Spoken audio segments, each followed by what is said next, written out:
Bom dia, amigos do Poesia no Hospital de Clínicas. Hoje vamos homenagear os autores sul-rio-grandenses, clássicos e atuais, pelo mês de setembro.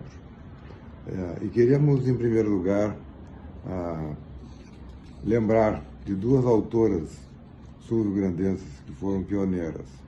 A primeira foi Maria Clemência da Silva Sampaio, nascida na freguesia da Nossa Senhora da Conceição do Estreito, lá pertinho de São José do Norte, né? Em 1789.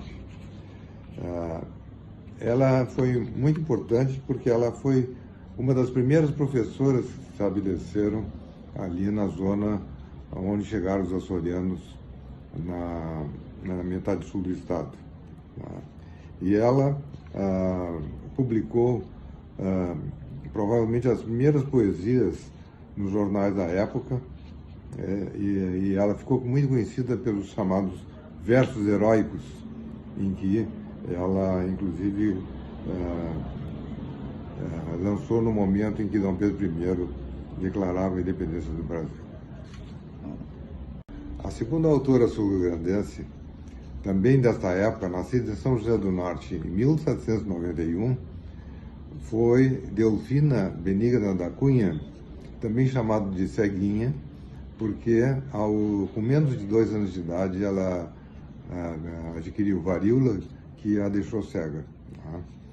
E ela foi a primeira autora que publicou um livro que foi impresso no Rio Grande do Sul, pela tipografia Fonseca, de Porto Alegre, e que chamou-se Poesias Oferecidas às Senhoras Rio-Grandenses.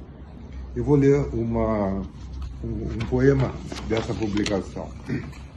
A natureza e o amor combatem minha razão, estreitamente ligado à natureza e o amor. Se este Deus, que é superior, vive sujeito à paixão, como há de meu coração libertar-se desse mal? Se o amor, com arma fatal, combate a minha razão. Outro autor histórico foi Lobo da Costa, nascido em Pelotas em 1853. Ele foi um dos fundadores da Sociedade Partenon do Rio Grande do Sul, em Porto Alegre, junto com Apolinário Porto Alegre, Lucena de Abreu. E esse era um grupo realmente muito importante, porque, além disso, eles estavam muito interessados em estavam com a ideia do abolicionismo para terminar a escravatura, assim como a liberdade feminina e o voto, o sufrágio feminino. Então vou ler um verso do Lobo da Costa. Adeus, eu vou partir, por que soluças? Não brilha o pranto, a dor, a luz da festa? Nem a rosa, por pálida e modesta, deve prender a fonte ainda em botão. Que eu te diga este adeus, manda o destino. Eu sou o náufrago, viu, sem norte ou guia, açoitado por ventos de agonia nas cavernas fatais do coração. Esse é uma poesia muito longa, mas que termina assim. Trará o esquecimento, alívio às dores, muitos dias talvez virão.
aqui hoje com um intelectual muito renomado, importante, além de um querido amigo, o Dr. Gilberto Schwartzman, Tudo bom? que é uma alegria estar aqui podendo conversar contigo, Gilberto. E eu vou começar a nossa conversa, na verdade, te apresentando um pouquinho para aquelas pessoas que, porventura, tenham chegado de Plutão ou de Marte anteontem, né? É sempre bom Claro. trazer aí as informações básicas, como dizer, por exemplo, que o Gilberto é oncologista, professor da Faculdade de Medicina da URGS, membro das Academias Nacional de Medicina e da Sul-Rio Grandense de Medicina também. Gilberto aí na seara da cultura também tem uma atuação muito forte, já presidiu a Fundação Bienal de Artes Visuais do Mercosul e, como ele é muito inquieto, atualmente está presidindo a Associação de Amigos do Teatro São Pedro e, simultaneamente, como se não bastasse, a Associação de Amigos da Biblioteca Pública do Estado também. Onde O nós nos Gilberto, divertimos muito, né, Rafa? Onde nós a, nos divertimos muito. a propósito, na Associação de Amigos da Biblioteca, eu sou o secretário e lá estamos nós, eu e o Gilberto, justamente com esse intuito que ele destacou, nos Nos divertirmos acima de divertindo. tudo. Ajudando e nos divertindo, né? Senão não Tem dá, coisa né? melhor? Não tem, né? Não. Ó, e o Gilberto, além disso, ele é um escritor, tem vários livros publicados. Eu queria destacar aqui o Frederico e Outras Histórias de Afeto, o volume de contos Meus Olhos, Acta Diurna, que é de crônicas, bem recente, de 2020, mesmo ano em que ele lançou o excelente e intrigante romance Max e os Demônios, que eu recomendo muito. E, claro, finalmente, agora em 2021, o livro do qual nós vamos falar hoje, especialmente, um livro de poesia, né, Divina Rima, que é uma obra que teve por inspiração a Divina Comédia de Dante, que por conta de Dante era só comédia, por conta do Boccaccio virou divina, e por conta do Gilberto foi transmutada nessa obra original, né, Divina Rima de 2021. Então eu pergunto para o Gilberto, para começar, como é que surgiu a ideia, como é que a partir da relação dele com Dante surgiu a ideia de conceber o Divina Rima? Sabe, Rafael, eu sou uma pessoa muito romântica. Não sei se tu chegasse a perceber isso. Eu sou Sem muito dúvida. romântico. E quando eu era adolescente, eu tive uma professora chamada Giselda, uma professora de história, que ela, mesmo sem eu programar, ela aparece em quase tudo que eu escrevo, porque ela foi muito importante na minha vida. E ela era professora de história. Eu me lembro que um dia ela entrou chorando na sala de aula, Rafael, porque tinha havido a invasão da Tchecoslováquia, de Praga, pelos tanques soviéticos, e ela entrou chorando. E eu nunca tinha visto alguém chorar por coisas tão assim planetárias. Eu fiquei tão comovido que ela sofria com as dores do mundo, assim. E eu era encantado na professora Giselda. E ela me disse que, como eu gostava muito de ler, que eu devia enfrentar a Divina Comédia. E aí, Rafael, eu fui ao centro da cidade, eu acho que eu tinha uns 15 anos por aí. Por aí. E aí eu fui na Livraria do Globo e uma moça muito bonita me atendeu e eu disse que eu queria comprar alguma edição em português ou, na pior das hipóteses, em espanhol da Divina Comédia. E ela me recomendou duas, uma em português e uma em espanhol. E aí ela me disse que se eu quisesse, às 6 horas, ela podia me reencontrar, Rafael. Olha que interessante. Lá no final da Rua da Praia, num sebo que pertencia ao pai dela, e ela tinha certeza que iria encontrar outras edições da Divina Comédia. Eu não tinha lido ainda a Divina Comédia e nenhuma outra obra de Dante, mas eu fui mais por amor, eu acho, por um amor à primeira vista. E lá eu comprei mais 3 ou 4 edições da Divina Comédia. E eu comecei uma coleção. E desde então, eu morei muitos anos fora do Brasil, morei na Inglaterra, morei na Holanda, morei nos Estados Unidos. Então, para onde eu ia, eu comecei por Buenos Aires e Montevidéu. Eu tentava procurar edições da Divina Comédia. Eu tenho hoje, eu acho que quase, acho que 130 e poucas edições. E é muito interessante acompanhar uma obra ao longo do tempo.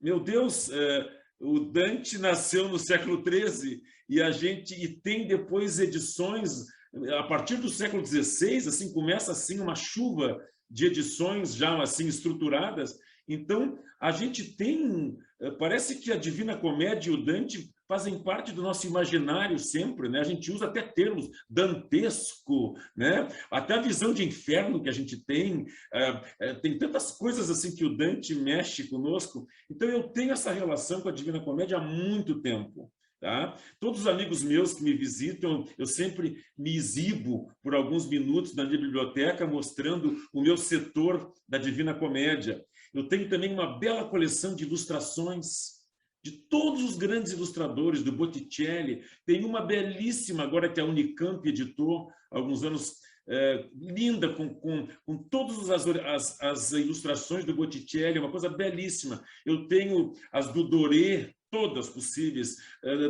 Tenho, olha, William Blake. Então, assim, eu montei assim um mundo meu da Divina Comédia, até coisas assim muito interessantes, uma leitura sobre a Divina Comédia escrita por artistas afro-americanos. Então tem muita coisa. Eu tenho uma edição que cabe na palma da mão, em francês, da Divina Comédia. Eu tenho uma em russo, que eu nunca me atrevi a tentar enfrentar. Então, assim, eu adoro, sabe, a Divina Comédia. E eu tinha essa fantasia de escrever um texto sobre a Divina Comédia que fosse uma maneira de que um jovem se interessasse pela Divina Comédia, porque ela é fascinante. Cada vez que eu leio, eu aprendo uma coisa nova. Olha, sinceramente, conhecendo a vida do Dante e o exílio, e ele ter escrito isso basicamente no exílio, eu acho, ou a pessoa tinha um nível de organização e uma estrutura pré-montada para escrever essa obra, que é uma obra grandiosa. Eu acho tão difícil escrever isso no exílio, indo de um lugar para o outro, arrastando com ele os manuscritos. Eu não sei, que coisa impressionante a capacidade dele de organização. Então, é uma obra muito interessante. E por isso que eu quis fazer, e fiz em versos, eu tentei imitar apenas o estilo das terças rimas, né, que ele usou é lindo ler a Divina Comédia, sobretudo quando a gente tem em português e no italiano do lado, assim, porque a gente pode ler o sentido em português para garantir e, ao mesmo tempo, ler em italiano, mesmo sem entender a música dessa poesia. É uma coisa muito bonita. Então, eu acho que ela é imbatível no italiano, no original. E é muito parecido com o italiano de hoje. Então, sabendo que Dante teve esse papel na unificação do italiano, né? Usando uma língua vulgar para a época, não era a maneira como se escrevia. Então, ele tem esse papel que o Lutero teve com o alemão, né? O Lutero teve esse papel, né, quando fez a versão dele do Novo Testamento, no alemão, ele fez quase com uma estruturação daquele idioma, de várias regiões. Então, o Dante tem esse papel também no idioma italiano. Então, é uma coisa maravilhosa. E eu achei que seria bacana fazer um livro que fossem rimas para estimular um jovem leitor. Então, ele pode, às vezes, parecer repetitivo, mas eu fiz de propósito, porque é complexo entender a Divina Comédia. Então, eu, às vezes, volto assim no texto, e de propósito, tá? Algumas vezes. E eu pedi para a Zoraida fazer as ilustrações, porque eu acho que ela é tão original no traço da Zoraida, e ela fez ilustrações belíssimas, são diferentes de tudo que eu vi antes. Então, eu fiquei muito feliz.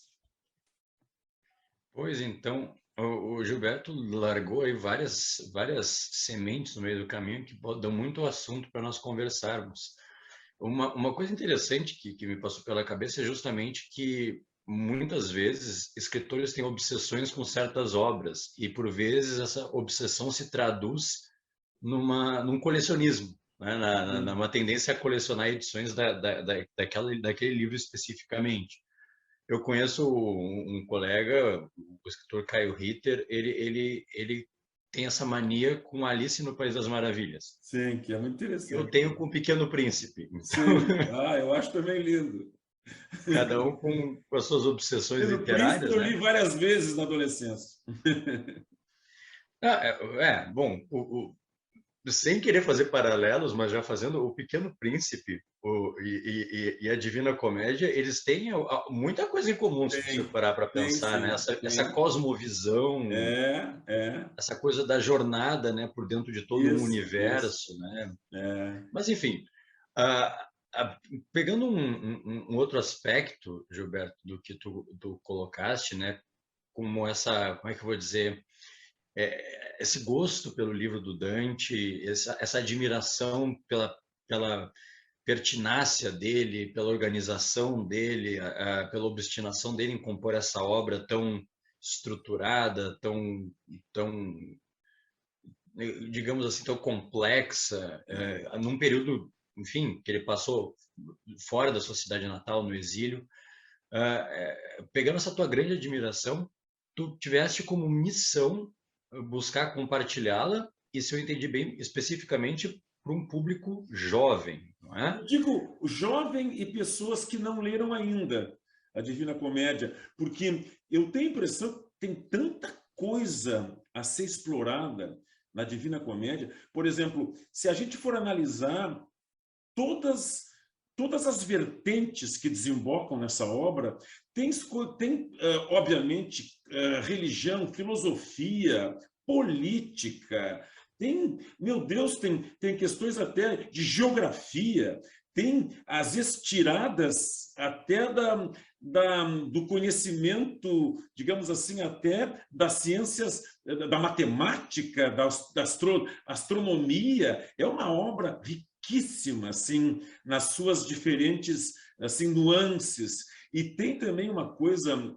que eu acho o mais importante para mim, assim, que eu fui me dar conta muito recentemente. Foi até no processo de escrever a Divina Rima, tá? Que é o seguinte, eu acho que o Dante, mesmo vivendo um período ainda que não era um período como o do Shakespeare, que é bem posterior, que é o homem passando a seu centro. O Dante vive um período de grande religiosidade, de um mundo mais teocêntrico, mas ele tem várias tiradas premonitórias na Divina Comédia. O que eu acho mais assim significativo, além de tudo que as pessoas normalmente dizem e escrevem sobre a Divina Comédia, isso é uma coisa pessoal minha. Ele insere os intelectuais que não eram cristãos de uma maneira tão respeitosa na Divina Comédia. Por exemplo, se tu olhar a estrutura do limbo, o limbo é uma construção belíssima para tu acomodar gente que seria pecador, porque eles não são os não batizados, mas eles não tiveram culpa de não ser batizados. Eles eram anteriores a Cristo. Não tinha Cristo, outra coisa, uma criança que morre antes do batismo. Então, ele acomoda o filósofo e os grandes pensadores anteriores a Cristo de uma maneira muito protegida. O limbo é muito agradável, assim, para uma alma permanecer comparado com o resto do inferno, tá? Se tu for comparar. E também quando tu olhas lá no paraíso, ele tem uma visão, digamos, moralizante, no bom sentido. Por exemplo, essa viagem, lá no fim, tu tem pensadores que nem eram cristãos, que ele coloca. Até pensadores europeus de forte influência árabe. É uma coisa muito interessante, a Divina Comédia. E essa viagem, que é tudo com base na Santíssima Trindade, né? É tudo a Trindade, tem o simbolismo da Trindade. Então, ele tem as três partes, tu tem os tercetos, é tudo três, não é? E ele tem os três guias. Todo mundo entende muito bem porque ele escolhe o Virgílio no começo. Virgílio era a razão, era o grande poeta latino. Não tem nada de surpreendente aí. Era uma pessoa muito respeitável, se a gente olhar a poesia, não é? Depois, a musa, né? O amor, né? Que é a perfeição, digamos, que é a Beatriz. Mas a coisa fica muito mais interessante quando ele escolhe São Bernardo, Porque quando a Beatriz não leva ele até perto da Santíssima Trindade. Quem faz esse trabalho, que negocia com a Virgem Maria, é São Bernardo. E eu fui atrás disso. E tem uma explicação que eu concluí. É porque São Bernardo é associado a uma moralização da igreja. Porque o São Bernardo tinha a ver com os templários, com aqueles... como é que era? Era um grupo de religiosos, na França, basicamente, né, como ele era, que eram, digamos, eles eram adeptos, eram os doutores da igreja, como se chamava. Eles queriam zelar pelo cristianismo primitivo, que não era o cristianismo de Roma, da corrupção, da luxúria, da venda de passagens para o céu, assim, entendeu? Assim, então, eu achei tão bonito as escolhas que ele faz. Claro que ele é um ser humano como qualquer outro. Ele faz a justiça com as próprias mãos, ali no livro dele, com vários desafetos. O livro é uma colcha de retalhos, assim, de situações pessoais, de questões da humanidade, tudo misturado, né? É muito interessante, realmente. Tem aspectos filosóficos, teológicos, políticos, alegóricos, cabalísticos. É uma obra inesgotável. E a influência do Aristóteles, assim, todas essas punições, tem a questão das virtudes, dos pecados capitais. Ele dominava a Bíblia, o Antigo e o Novo Testamento, como poucas pessoas. Ele diz, o número de passagens bíblicas que ele descreve de uma maneira sintética, isso aí não é de quem é marinheiro de primeira viagem, porque ele coloca em alguns versos, de uma maneira muito sintética, passagens bíblicas, que a gente, quando tu vai ler a passagem, aquilo é uma síntese muito bem feita. Então, é uma pessoa assim, que tinha um talento impressionante e uma organização também, eu acho, para fazer isso. O livro é todo com uma métrica bem, digamos assim, predestinada. Tu tens os 100 cantos, um primeiro introdutório, depois 33, 33, 33, ou seja, 34 no inferno, depois 33, dá sempre a tríade, né? Se tu tirar aquela primeira introdução. E é muito poético ao mesmo tempo, Rafa. Por exemplo, tem uma hora que ele olha o céu e diz assim que tinha aquele, como é que é, ele é uma cor de, como é que é, oriental, era de uma pedra, uma safira oriental. É muito bonito, ele tem assim coisas muito bonitas do ponto de vista poético também. E ele também, às vezes, quando ele fala sobre a solidez que tem que ter o poeta na sua convicção de lidar com o afeto, com o sentimento, ele dá um exemplo como se fosse um tetraedro. Ele pega uma coisa da geometria, digamos assim, da matemática, da geometria, das exatas. Então eu acho que é uma obra muito rica. Tu vai ler 500 vezes, é um clássico. Por isso que é um clássico. Tu vai ler e vai encontrar sempre uma coisa nova e vai ser sempre atual. Como dizia o nosso amigo, né, o Calvino. Calvino, isso mesmo. Tem uma outra definição, obviamente, inspirada nessa do Calvino, e um tanto mais jocosa, que diz que um clássico não é aquela obra que ninguém admite não ter lido. Todo mundo está sempre relendo. Claro. Ninguém diz, não, agora estou lendo pela primeira vez a Divina Comédia. Não, eu estou agora relendo a Divina Comédia. Ninguém lê pela primeira vez, todo mundo só relê. Quando o clássico é assim que funciona. E é muito interessante porque a estrutura toda, né, dessa tríade inferno, purgatório e paraíso como tu disseste, muitíssimo inspirada na cosmovisão aristotélica, né? Aquela estrutura do universo como sendo constituído por círculos concêntricos. Isso é espelhado nas 3 dimensões aí no paraíso, no monte do purgatório e no inferno lá embaixo. O purgatório é muito dantesco, porque a visão de purgatório não era tão difundida e clara na Igreja Católica daquela época.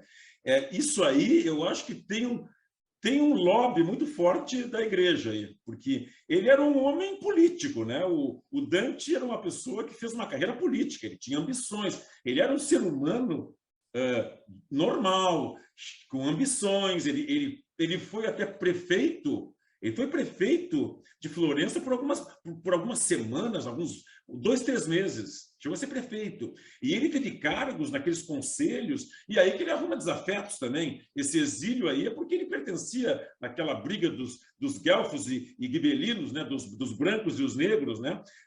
Então, o purgatório é uma estrutura que foi criada na religião católica para que a pessoa encontrasse um sentido em seguir a religião, porque dava chance de perdão, porque quem pecou e não se arrependeu fica no inferno. O inferno não é o lugar dos arrependidos, né? O purgatório é o lugar dos arrependidos, porque daí eles pagam as suas prendas ali, os 7 P's na testa, né? Que são retirados, e aí ele se candidata a ir para o paraíso. Então, é uma estrutura que não era tão presente na Igreja Católica anterior à Divina Comédia. Isso que eu quero dizer. Claro, é muito interessante como tu mencionaste isso também, na lógica de distribuição das personagens nesses cenários. O Dante tem, digamos assim, faz algumas escolhas muito peculiares, né? Por exemplo, ele bota no paraíso um soldado, Rifeu de Troia, que era companheiro do Enéas, é citado na Eneida pelo próprio Virgílio, mas, enfim, é um pagão, porém, ele se encontra no paraíso, pela misericórdia de Deus. E Dante chega a perguntar, tá, mas o que esse pagão está fazendo aqui? Não nesses termos, né? Poeticamente. E ele é alertado a não fazer esse tipo de pergunta, porque há coisas que só a Deus cabem decidir, e há mistérios que não são para a nossa Ele compreensão. até mata algumas pessoas por antecipação.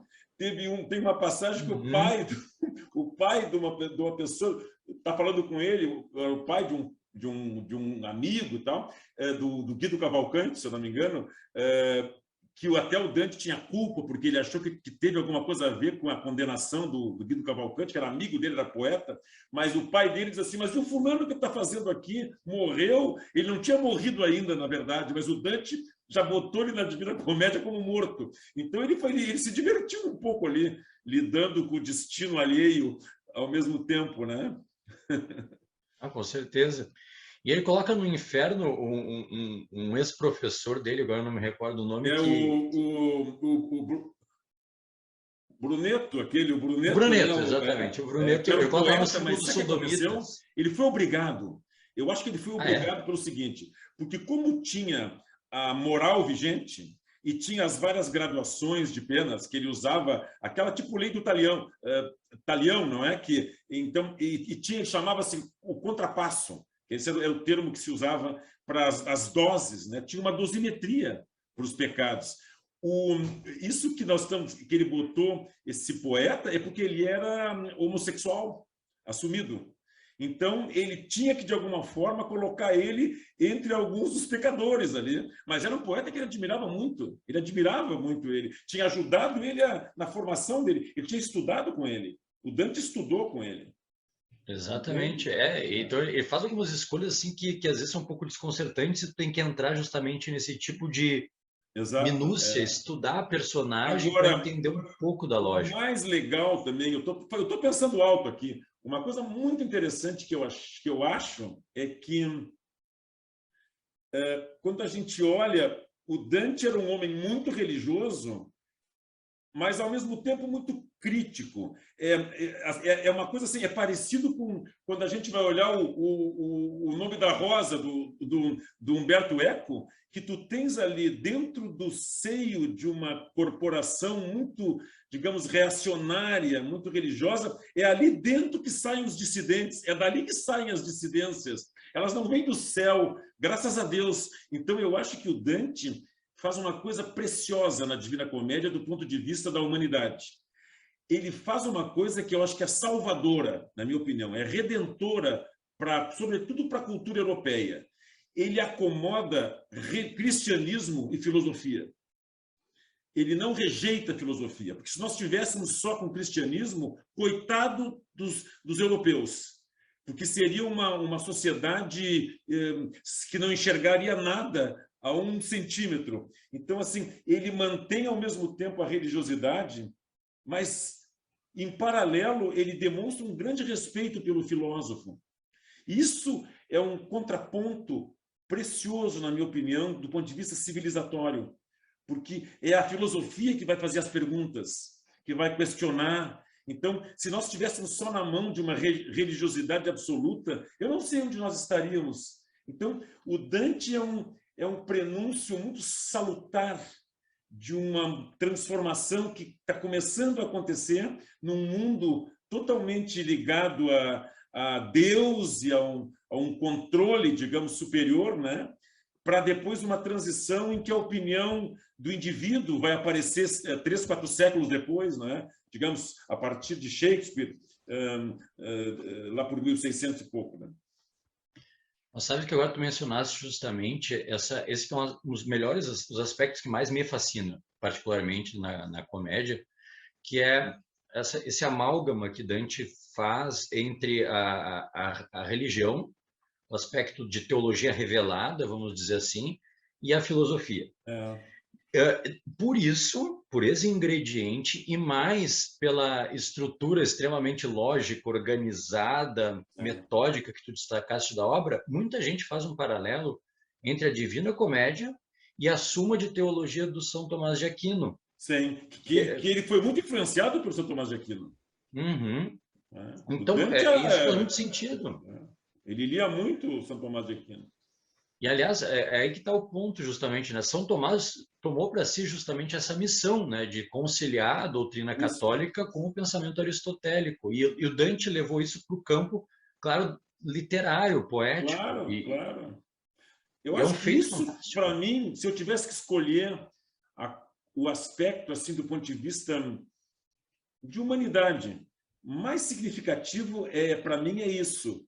É essa opção por fazer uma obra que tinha como tempo presente uma grande relação com a religião cristã e, ao mesmo tempo, um compromisso que eu acho que era irreversível dele como pessoa com a filosofia.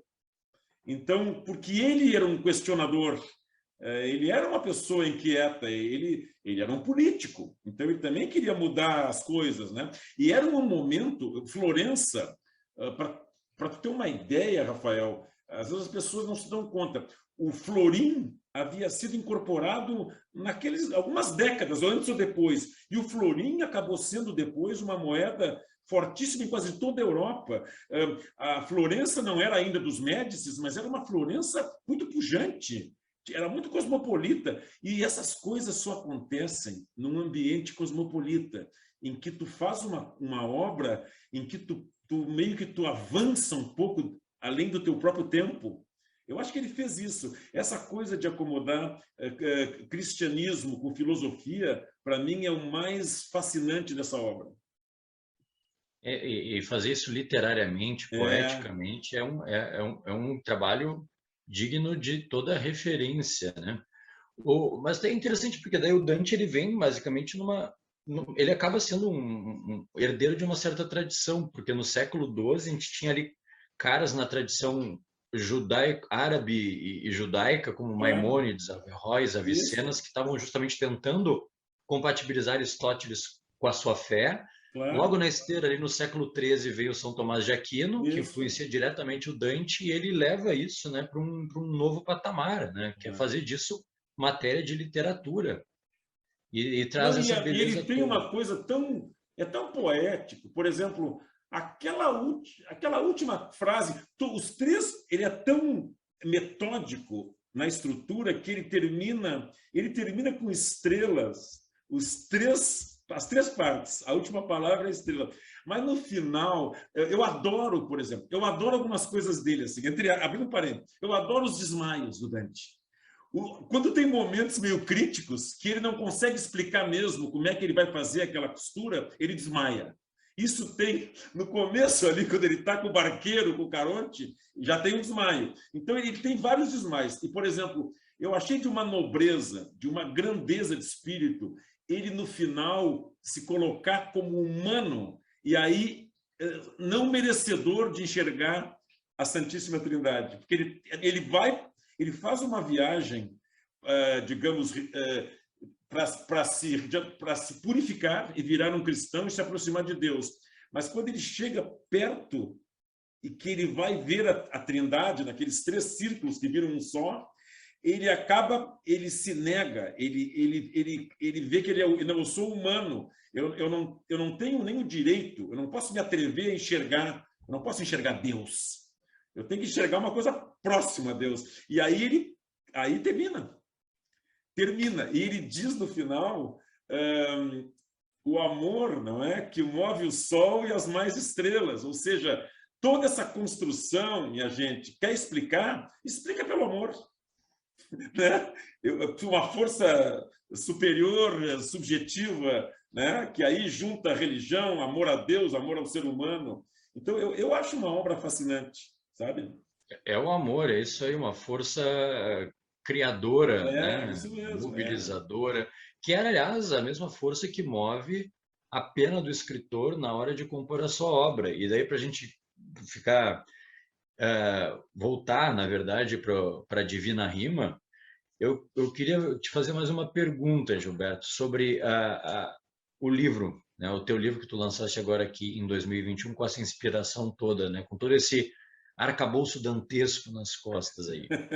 A minha pergunta é a seguinte: no teu livro, de que maneira exatamente se dá essa recriação do universo do Dante? O que tu preservas, o que tu transformas de acordo com esse amor, com essa pulsão criativa própria de cada autor?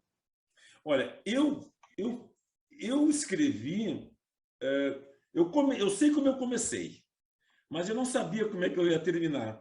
Eu comecei tentando contar de uma forma, digamos, didática, como é a estrutura da obra, tá? As circunstâncias, a época, com que olhar o leitor deveria ler Dante, porque a gente tem sempre esse anacronismo, esse distanciamento que faz parte. Tu vai ler uma obra hoje com o teu olhar de hoje, e tu vai ler uma obra que foi escrita há 7 séculos atrás.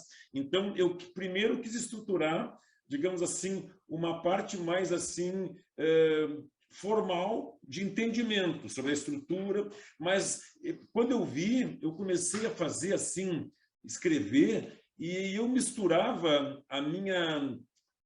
as minhas verdades de hoje, os meus valores de hoje, até os meus preconceitos de hoje, as minhas indignações de hoje, e eu encontrava, às vezes, tanta identidade com o Dante, às vezes não, às vezes sim, mas eu achei tão atual. Eu achei, olhando o nosso dia de hoje, e se eu escrevesse uma Divina Comédia hoje, eu teria várias pessoas para ir fazendo aquele quebra-cabeça nos vários círculos do inferno, no purgatório, e também aqueles que eu colocaria no paraíso, assim, sabe? Eu acho que eu gostei muito, e eu quero fazer um registro antes que a gente termine, eu sei que a gente está no finzinho. Então, assim, eu meio que me coloquei livre nesse texto, tá? Bem livre. Claro que eu revisei depois, mas eu fui bem assim espontâneo nas minhas relações entre o presente e o passado, tá? E até jogando para o futuro, assim, que tipo de sociedade a gente quer daqui para frente, não é? Com esse inferno todo, como é que é isso, né? E aí eu achei a minha decisão de convidar a Zoravia foi tão feliz. Eu adorei trabalhar com a Zoravia, porque, primeiro, ela é uma grande artista e ela é uma mulher corajosa. Eu sempre gostei dela pelas atitudes dela, políticas, postura de vida, assim. E ela foi de uma humildade. Nós conversamos tanto. Ela revisou tantas vezes as ilustrações para ver se eu achava que estava bem de acordo com o que é realmente cada etapa ali que ela quis ilustrar. Sabe que ela me transformou, sinceramente. Ela me transformou, assim. Eu notei que eu fiquei um pouco diferente do que eu era depois de conviver com ela nesse processo, e eu achei isso maravilhoso. Tomara eu pudesse ter sempre alguém a me transformar, entendeu? Pois é, para fazer para, digamos assim, com outros grandes vultos que já ilustraram a Divina Comédia, como Doré, William Blake, que eu sou Eu também apaixonado, adoro Blake. só mesmo uma Zoravia Betiol, né? E ela é tão corajosa. Ela faz coisas assim, ela usa uma dose, uma pitadinha de erotismo. Ela é única. Eu cheguei no final, se tu olhares bem no finalzinho, tem a coda. Ela me mandou uma vez, eu disse assim, Zoravia, me descreve o processo como é que tu começa e tu termina as ilustrações. E ela me mandou uma sequência, eu achei aquilo tão bonito que eu cheguei a transformar em versos e botei no final o processo dela de criação, porque eu achei que seria até uma traição ao nosso livro se eu não mencionasse o processo criativo dela, sabe?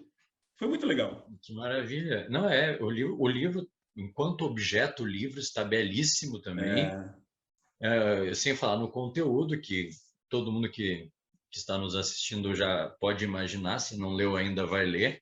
É realmente um conteúdo poético, imagético e de recriação aí da obra do Dante de primeiríssima linha. Arte do nosso querido Dr. Gilberto Schwartzman, que então eu tive a oportunidade, a honra e a alegria de entrevistar hoje.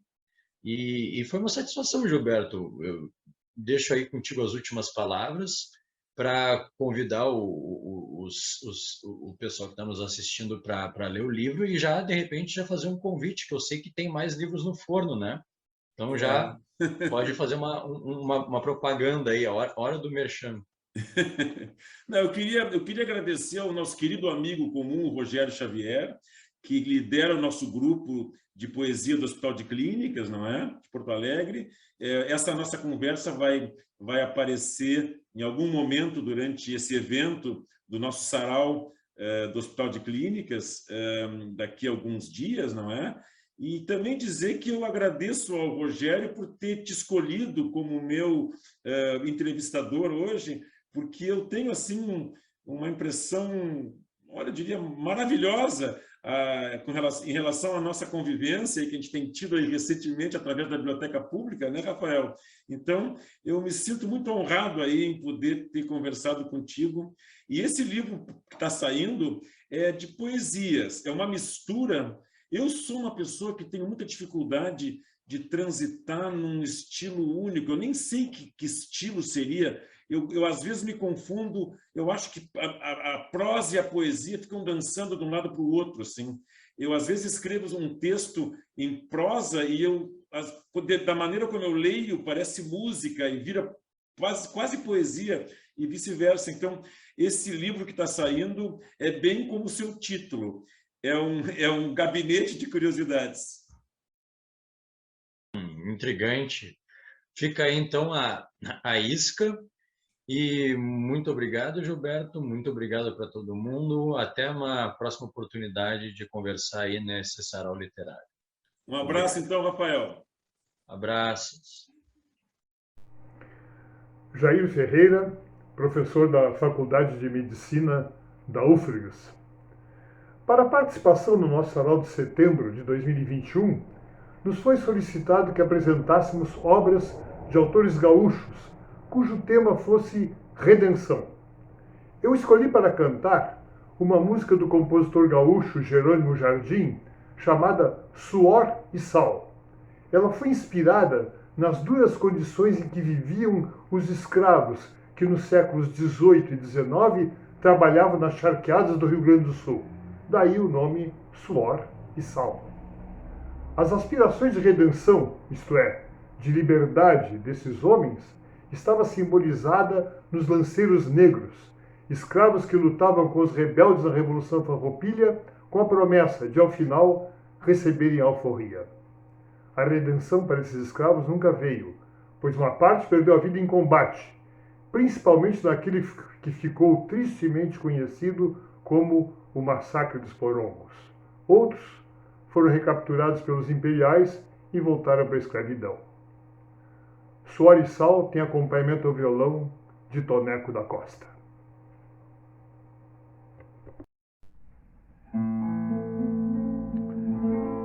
No sabor do charquearde, a dor do lamento escravo, carne seca, suor e sal, do negro rebelde bravo, penitente do pecado, de ser imigrante forçado para o serviço braçal.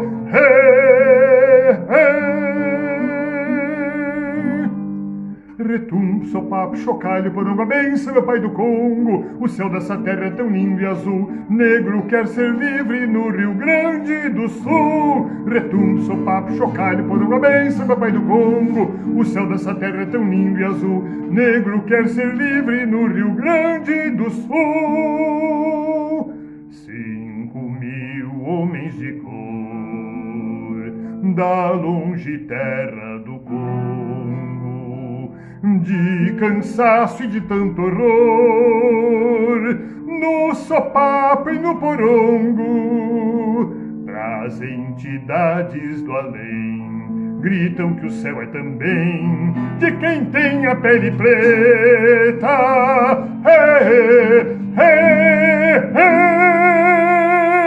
Os negros lanceiros, guerreiros, irmãos, peleiam na revolução e morrem farrapos de lança na mão. Luta encarniçada, nossa libertação. Retumbo, sopapo, chocalho, porongo, a benção, meu pai do Congo. O céu dessa terra é tão lindo e azul. Negro vai ser livre no Rio Grande do Sul. Hey!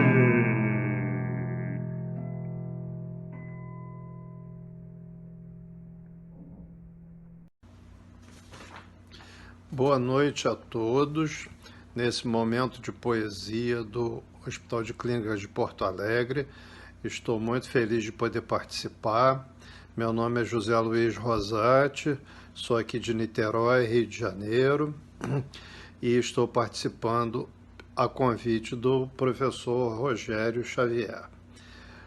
Eu vou ler um poema de Castro Alves, que é mais conhecido pela sua fase abolicionista. Porém, esse poema aqui é da fase romântica.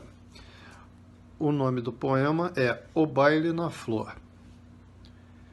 Que belas as margens do rio possante, que ao largo espumante campeia sem par. Ali das bromélias, nas flores douradas, há silfos e fadas que fazem seu lar. E em lindos cardumes, sutis vagalumes, acendem os lumes pro baile na flor. Então, nas arcadas das pétalas douradas, os grilos em festa começam na orquestra febris a tocar.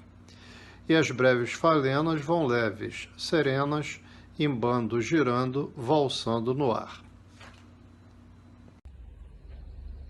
Oi, eu sou a Juliana Marshall Ramos, eu sou acadêmica de letras, bacharelado na URGS, e eu escolhi esse livro aqui para ler um poema que é do professor Daniel Conte, O Mínimo Tu em Mim.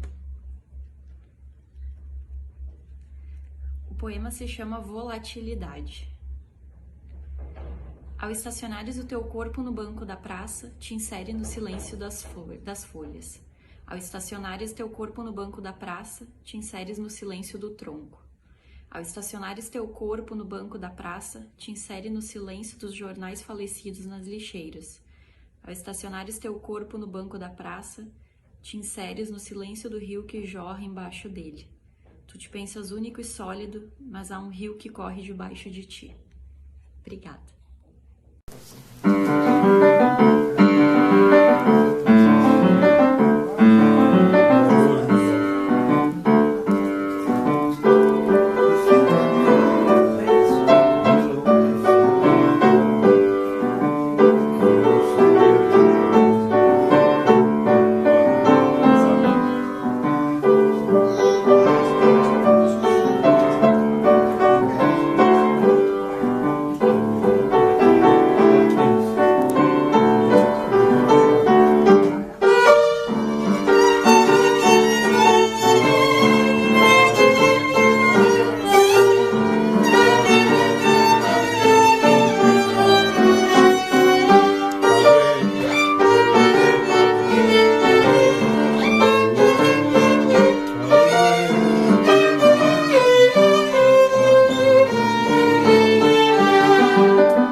olhos.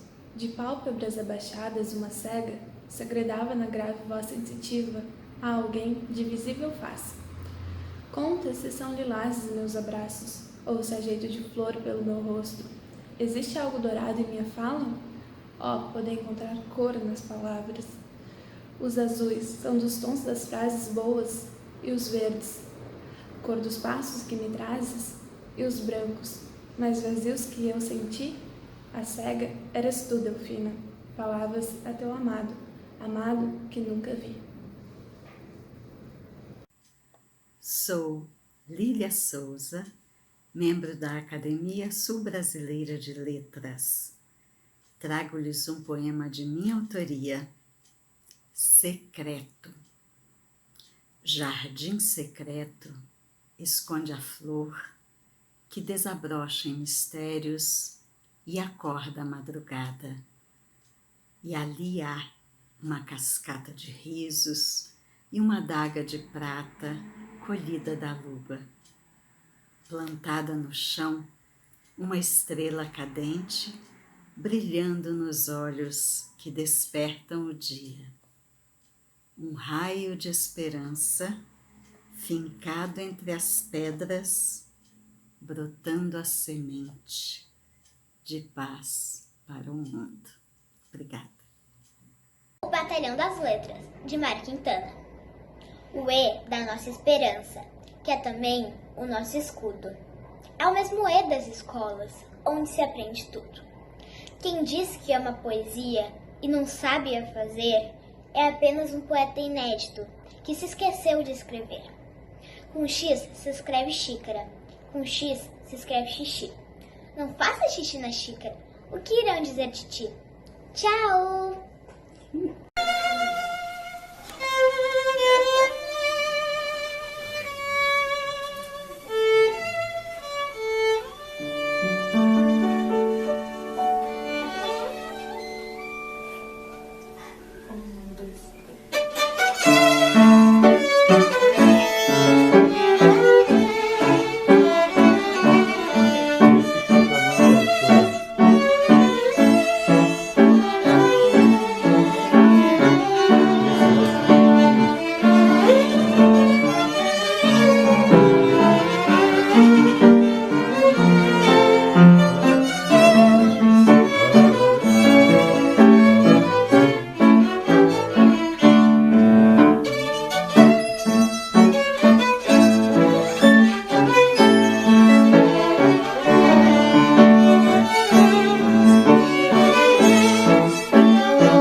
romance sonâmbulo. Verde que te quero verde, verde vento, verdes ramas. O barco vai sobre o mar e o cavalo na montanha. Com a sombra pela cintura, ela sonha na varanda. Verde carne, tranças verdes, com os olhos de fria prata, verde que te quero verde. Por sob a lua gitana, as coisas estão a mirando e ela não pode mirá-las. Poesia de Frederico Garcia Lorca. Olá a todos. Hoje eu vim aqui declamar um poema a convite, de um grande amigo, Dr. Rogério Xavier, sobre se ter, poema este de Braulio Bessa. Se ter, ir sozinho ao cinema, visitar uma livraria, uma cerveja no bar, um café na padaria.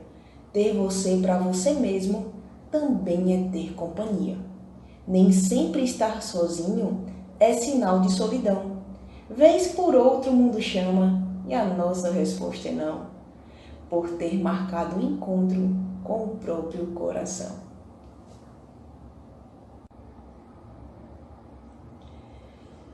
Deixarei também um pequeno verso de minha autoria sobre o sertão. Sertão, ser tão resiliente que inspira tanta gente a ser tão valente. Meu nome, Lília Souza, moro em Curitiba, Paraná. Lerei para vocês, de minha autoria, o poema Invenção. No dicionário da tarde, somem as palavras. Chega a noite, varo as luas, tento inventá-las. E cada lua, cada palavra que invento, arde nas franjas da alva, explode na crista do vento. Beijo.